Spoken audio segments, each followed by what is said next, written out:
Morning guys, I know it's been a while, but as promised I'm doing this in-box review on the Takom Chieftain Mk2. Basically the Chieftain, I nearly said Sherman then, what am I like? Basically the Chieftain was designed as a replacement for the then Conqueror tanks and Centurion tanks. It had a more sort of sloped armour, better transmission, and was powered by a Leyland L60 engine, which gave it a slightly faster speed than the Centurion and the Conqueror tanks. Basically they were introduced in around about the mid-60s to replace the Centurion and the Conqueror, which has served the sterling service since the Second World War, well, at the end of it. And soldered on until the late 90s, when they were replaced by the Challenger 1. They weren't very easy to maintain. They were well known to be unreliable as regards the engine until the actual Challenger 2 came along. I mean, they did have problems with the Challenger 1, unfortunately, the same sort of issues. But as I say, it was a big improvement on the Conqueror and the Centurion tanks that were introduced, that had done sterling service right through the early 40s, 50s, 60s, as it were. So there you go. So I'm just going to turn the camera around and we'll have a look at the kit itself. I'll just issue that down. As you can see, it's in Takom sturdy box. Now, as you know, I built the old venerable Tamiya kit some years ago. It's still available and still stands up well, but to be honest with you, compared to these ones, these have a little bit more refined detail in terms of the tracks and the actual moulding of the actual surface armour, as it were. I did previously have the Mk2 in my stash some years ago when it first came out, but sadly had to dispense with it because obviously needs must, as it were, at the time. But I'm glad I got this one back in. I am, as and when I get back on a bench, planning to do this as a little vignette with some crew on it, and maybe also a Land Rover to go with it as well, out in the field, as it were, on exercise. So there you go. Anyway, without further ado, we'll have a look at the kit and stop me from waffling on. Anyway, there you go. If you want to get hold of this kit, the kit number, which is on the box here, is 2040. That's 2040, and as you well know, Takom do quite a range of the old Chieftain itself, from the Mk2 up to the Mk10, which is in the old Cold War sort of brick scheme, as it were, which Meng have just not long sort of issued, which I wouldn't mind getting my hands on as well. So yeah, it's a fairly big sturdy box. You've got two colour options. You've got one in the British Army scheme, and then obviously one which was used for test trials for the IDF. Now it turns out these were also used by the Iranian army out in the Iran-Iraq war. So there you go.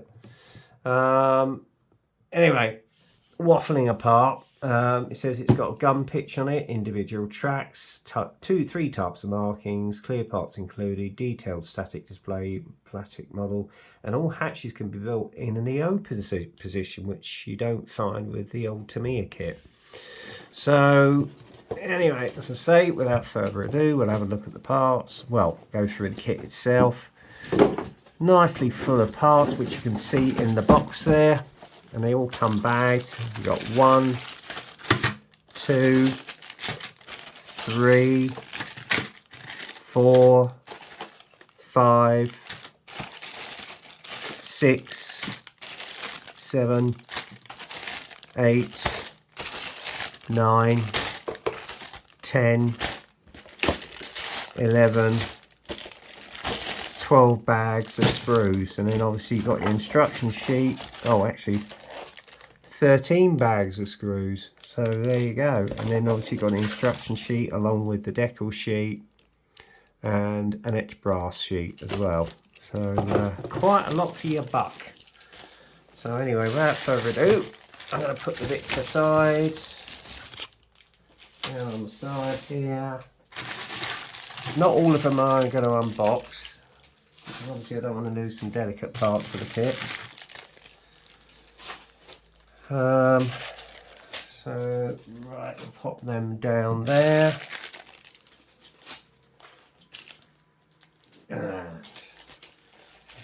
All the bags are resealable, so let's just get that out of there. Let's go and seal the instruction pamphlet, which is beautifully produced by Takom.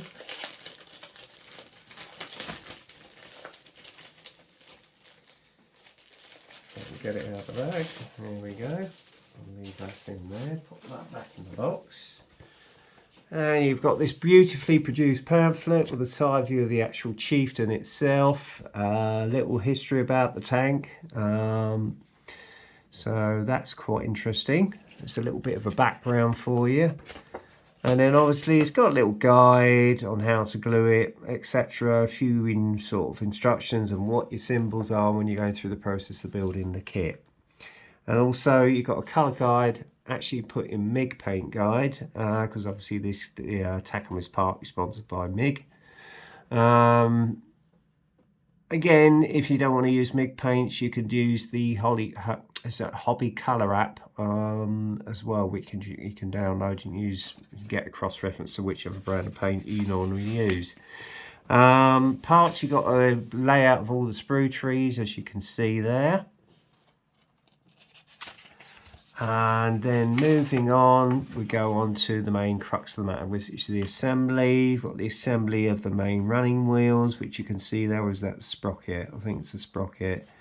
And then the, oh god, my mind has gone blank.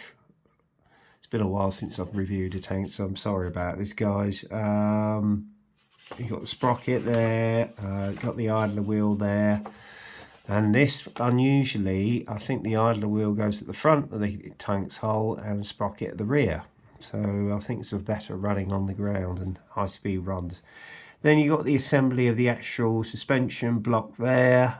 The wheels go on, etc, etc, etc.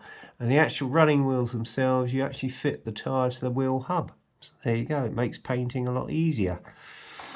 And then obviously what you would normally do is put the wheels and the main suspension units, as well as the idler and the sprocket and the tow bars, onto the lower hull. And then obviously the next step is to show you how you actually make the workable track links, as you can see there, which is quite an easy process by the looks of it. Then you put the upper hull onto the lower hull. It doesn't actually indicate with the tracks going on, but I would leave that until the very last.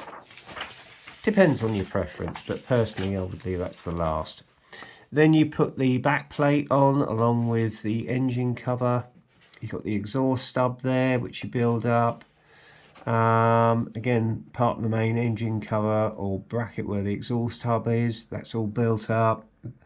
And then obviously you've got the ammunition packs which go on the back of the rear hull again, and the assembly of those. Then you've got the light frame which goes on, as well as the headlight which is assembled, and all the lumps and bumps go on the front of the upper hull, as it were. And then you've obviously got the guard for the headlights which goes on as well. I think that's the mud guard if I'm correct. And then the assembly of the actual driver's hatch, which you can see there, and that slides across. Not too dissimilar to the old Tamiya kit. And then you've got the rear ammunition packs which go onto the rear part of the hull, along with the mud guards which go onto the side of the tank there, and the tow bar. More ammunition storage which goes on the back there, along with other lumps and bumps onto the rear part of the hull near the engine bay, and further storage and a further tow bar there. And you go, and again the same on the opposite side, which you can see. And then obviously your rear view mirror goes on. And then it's the assembly of the actual turret itself. You've got the commander's cupola which goes on. You've got the loader's hatch doors which go on. Smoke dispensers either side go on. And it's showing you an indication of where you should be cutting off various grab handles. Obviously because this is built for latter marks of the actual chieftain. And there's the assembly of the actual hatch system, which you can see on the bottom right hand corner of the page there. And then obviously more ammunition packs go onto the top of the turret, more hatches, etc. You've got the vision port which goes on as well, and then the commander's cupola goes on along with the system which is all assembled. Various lumps and bumps including the aerial. Goes on the side, and obviously you've got the jerry cans which go on the side. I'm not sure what that is actually, so if somebody can tell me, that'd be brilliant. Maybe it's a rear axle head, I don't know.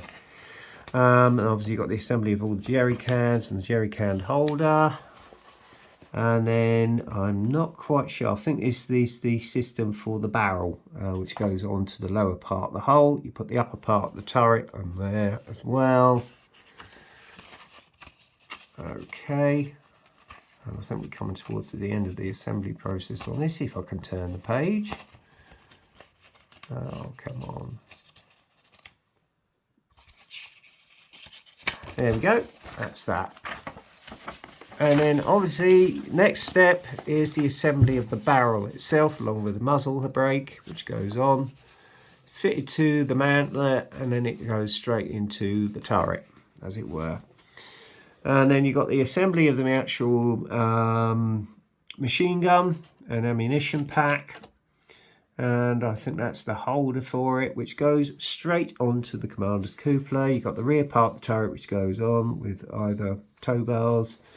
Not quite sure what this is. If anybody can tell me, and leave a comment in the actual comments page. And I think these are just sort of grab handles, as it were. Following on from that, you've got the stowage tray there for any more jerry cans, which goes on the side, the right side, well, sorry, the left side of the actual turret, and the rear air conditioning mechanism, which I think is actually situated on the rear turret, which is a familiar feature of the chieftain. And then you've got the escape hatch, which goes onto the side of the turret as well, which is a well-known sort of assembly, and there's the assembly of it as well. That's another feature of the actual chieftain. And then the turret goes onto the lower part of the hull, and that's your tank built. And then obviously they've got an advert for all the various early marks of the World War I tanks, as it were. That one, Mark 1 female would mind getting, and the male.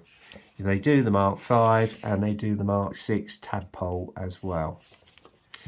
And that is the end of your pamphlet, and then you've just got a head-on view of the actual chieftain itself. To be honest, I love the way they do this. It's just so easy, and you haven't got to think about folding out a great big giant sheet of paper. So well done, Takom. Right, next thing we'll get onto is the main parts of the kit. Now these are your tracks. Obviously they just click in as it were. There's no glue involved, I don't think. I'm not going to take them out of the packet because I don't want to lose any of them, but I should imagine they're quite easy to process. So there you go. And then you get onto the upper turret and lower part of the turret. I'm going to take these out of the bag because they're resealable. Again, what I like about this, it's easy to assemble, and you've got some nice anti-slip texture on the actual turret as well. Isn't that gorgeous? Details nice and crisp and clear. Whoops. And there you go. Beautifully done. And as I say, there's some really nice surface texture on there as well. So that's that. Put that back in its bag. Sorry about the crinkling in the bag, guys. Talk amongst yourselves, get a cup of tea and put a chair up. As I say. So that's that. And then we got the upper and lower parts of the hull. I'll take them out if I can, bear with me. Where is that? Oh, where's the... Oh. I don't think this one is. Okay, I'm going to have to leave them in the bag. Again, nice anti-slip texture. There's nice detail on the engine covers, etc. Exquisite, beautiful detail on there. I'd say it's a lot sharper than the old Tamiya kit. And then obviously on the lower hull, beautiful detail there. Again, excellent. Really like that.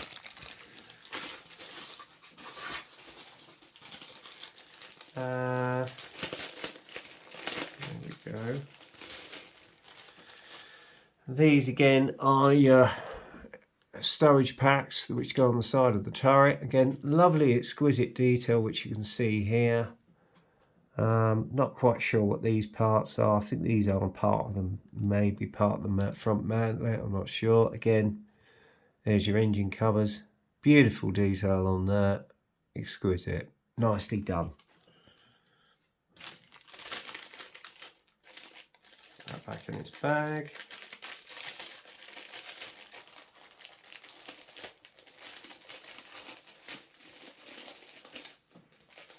Easy to get out, but not so easy to get back in. There we go. That's that done. Just reseal that. And again, these are part of the tracks again. I think these are just the shoes on the actual track itself. They're kept separately in the bag, which is not a bad idea, because otherwise you get them all mixed up. So well done again to Takom. Optics, which you can see here, nice, crisp and clear, plenty of them. A lot of them will go around the commander's cupola and obviously on the top of the turret, as well as some of the driver's section. Beautifully crispy clear. Hang on, get my teeth back in. Beautifully crisply clear there. Not quite sure what this circular bit is though. And then obviously you've got your headlights, which are nice and clear again. Beautifully produced. And I'm just going to bring out one set of running gear from the bag, because you get two sets with it. And these are absolutely gorgeous. Not going to be very easy. Oh, hang on, here we go. There we are. Just look at this. Isn't this gorgeous? So there's your main suspension units and suspension arms. If I can find them. Where are we? There you go. Just look at the crisp detail on that. Absolutely superb. And then obviously you've got your ammunition packs there, storage side storage packs. You've got your wheel hubs there. More lumps and bumps. This is your main suspension springs there. Again, look at the beautiful crisp detail on them. Absolutely exquisite. Obviously you've got your headlight guards. There's your wheels, there's your outer wheels, there's your main wheel hub. Again, look at the crisp detail on that. Absolutely spot on. And I shouldn't think it's too easy, this easy to hand paint these tyres as well. But again, well done Takom. There's your sprocket. Gorgeous crisp detail on that. That's your idler wheel. Nicely done again. And there's your main wheels as well. Look at the detail on those wheel nuts. Absolutely exquisite. This is where Takom's got the edge on Tamiya. So yeah, and there's these side parts of more ammunition packs. So there you go. So that's that. Pop that back in the bag. It's fairly easy to get back in.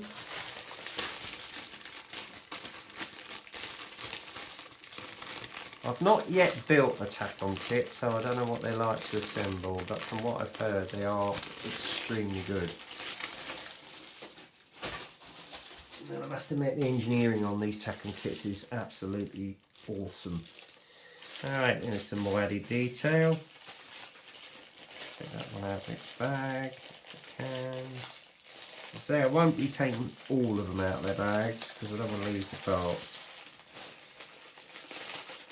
He says, repeating himself. That's a sure sign I'm getting old. Right, here we go. Again, these are the side parts of your storage packs, and there's the more detail on there for your ammunition packs. In fact, I think this is the rear part of the back plate. Again, look at the detail on that, absolutely gorgeous. More parts of storage. This, I'm not quite sure what that is, but again, look at the detail on that. And this is part of your main suspension hubs, your wheels, or is it your idler wheel? Yeah, main drive. And again, more lumps and bumps. And there's your headlight unit guards there, nicely done. More ammunition packs there, nice detail on that, come out nicely with a wash. Side parts which go on the back of the hull for all the ammunition, etc. Not quite sure what that part is, well, never mind. There's your main drive for your, I think that's your sprocket or your idler wheel. Again, look at the crisp detail on that, absolutely exquisite. There's your driver's hatch. There's your tow arms. And more tow arms, etc, etc, etc. I'm not quite sure what that is, whether that is the thing to stow the actual turret on the back of the actual tank or not, I don't know. But again, beautiful detail on that. Where's the bag for that one? Let's pop it back in.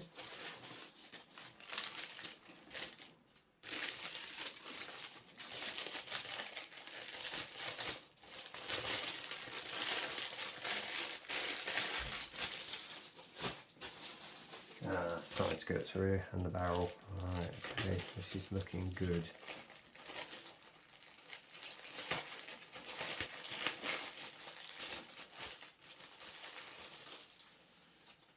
One thing I've noticed, there's no colour call outs in this, but yeah, that did surprise me. So I think you're going to have to go on the box for reference. Here's the side skirts. Again, lovely crisp detail on that, not an ounce of flash at all. And then obviously you've got your tow bars there. Look at the detail on that tow bar.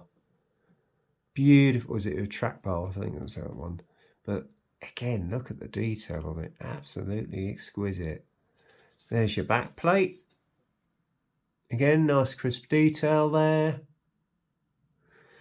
And obviously you've got your barrel.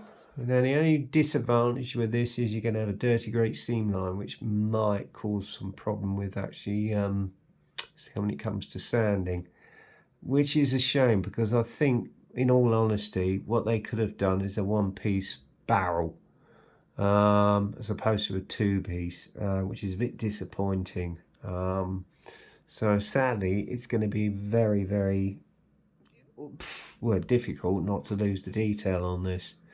So that's my only disappointment with the kit, is that they've put a two-piece barrel on this, particularly with all this detail here. It's not going to be easy to save the detail on that. So I'm surprised they didn't put a metal barrel in there as a one-piece moulded barrel, but there you go. So there you are. That's a bit of a disappointment, that one. I don't know if it's different with a main kit, but as I say, I may well get that one as well at a later date. Right, what else have we got? Let's pop that back in the bag as well. I wish more kit manufacturers such as Tamiya would do resealable bags, because it just makes life so much easier. Ran over.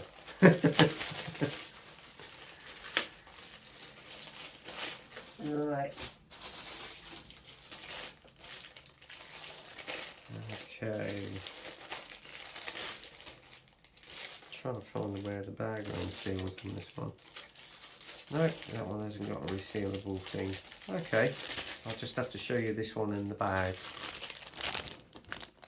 Again, this is more detail, which I think goes on the back of the actual back plate. That is the side turret detail. There's the upper part of the commander's cupola. Nice detail on that. That is the actual cupola itself, where the vision ports go. And more side detail there, nicely done. Not quite sure what that is. There's the actual crew hatch. Nicely done. Side part of the escape hatch. And there's your loader's hatches there. Beautifully detailed. Look at the detail on the machine gun. Absolutely exquisite. And then obviously that's part of the mantlet for your turret. And then obviously you've got various lumps and bumps in here, etc. There's your smoke dispensers. Nice detail on those as well. And there we are. So that's that sprue. And more detail. Oh, hang on, there's a loose part in here.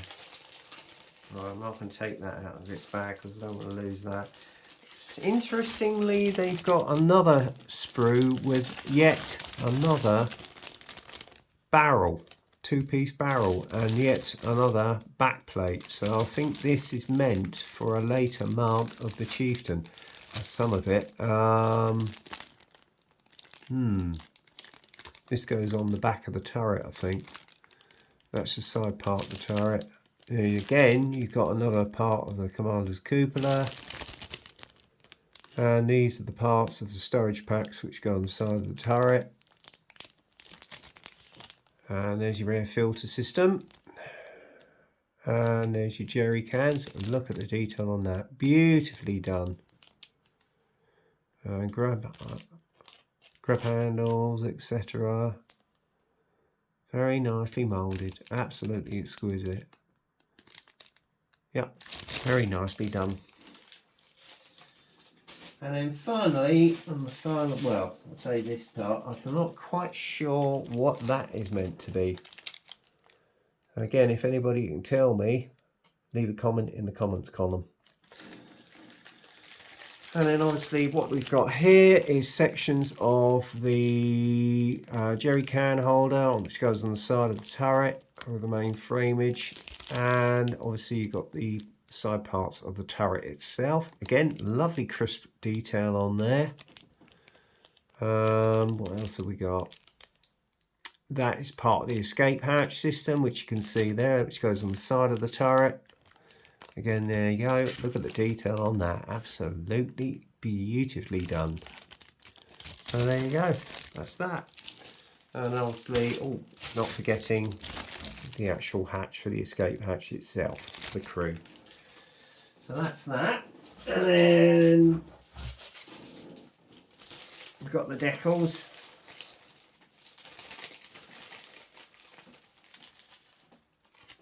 Which you can see there. I'm not going to get them out of the bag.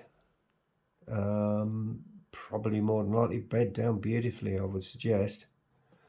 But obviously I like the one with the Union Jack, so I'll probably use that as the British Army version typically. The RDF version is quite interesting as well, so that's an interesting alternative. So there you go. And then finally,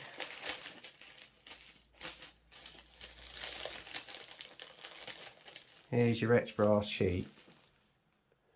Nice exquisite detail on that. That's your headlight guard, I should imagine, or mud guard, and various other bits and pieces. Oh, I don't want to bend it because it's quite delicate. So yeah, nice added little detail, that.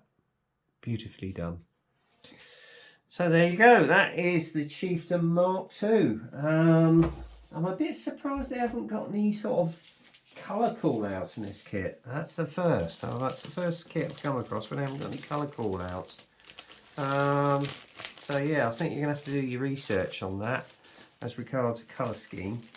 Yeah, it did surprise me actually. Let's have a little look back and... Oh, I beg your pardon. it does have colour call outs, guys. So yeah, what you do inside, I missed this bit here, you just fold that out and there's your colour call outs for the British Army versions, which you can do in either the camo or the plain overall green Mk2. And then there's the IDF test vehicle, which you can see there as well, which makes an interesting alternative. So that's a little out of the ordinary, and apparently there's a little bit of info on that particular tank itself. So there you go. So that's it, guys. That is Takom's Chieftain Mk2. Very comprehensively made. Hell of a lot more detail than the old venerable Tamiya kit, I must admit. The tracks, don't know what they're like to put together. Some people say they're a nightmare. My brother said they are beautifully done. They go together extremely well, because he's built one of their kits. So depends on your preference, I suppose. So we'll see with the tracks how interesting that's going to be to sort of assemble. Damn, this bloody booklet won't go back in. I'm trying to get it back in. Not proving very easy. Oh, here we go. Here we go. I've done it. I've done it. That's that. Get everything back in the box. As I say, there's a hell of a lot of money, a lot of thing you get for your buck as regards sprues, detail, etc. I should imagine this is going to build into an awesome representation of a very classic Cold War vehicle of the British Army. Yeah, there you go. I got this one through Mike Jolly Models on a very good deal. So check them out. That's MJ Racing Models. He does various offers on Facebook, so check him out. There's a little shout out for you, Mike. Their service, I have to say, is second to none. They're extremely good as regards customer relations and all the subject matter that they offer. So yeah, it's a little advert for you, Mike. Other than that, go out and get one. It looks a gem of a kit, and what it's like to build up, I'm not sure. I'll find out sometime in the future when I get around to building again. Hope you enjoyed this inbox review, and as I say, leave your comments in the comments column, and if you want to subscribe, just hit that button. Alright, in the meantime, stay safe, get kit crazy, happy modelling, and I'll see you in the next video. Cheers for now.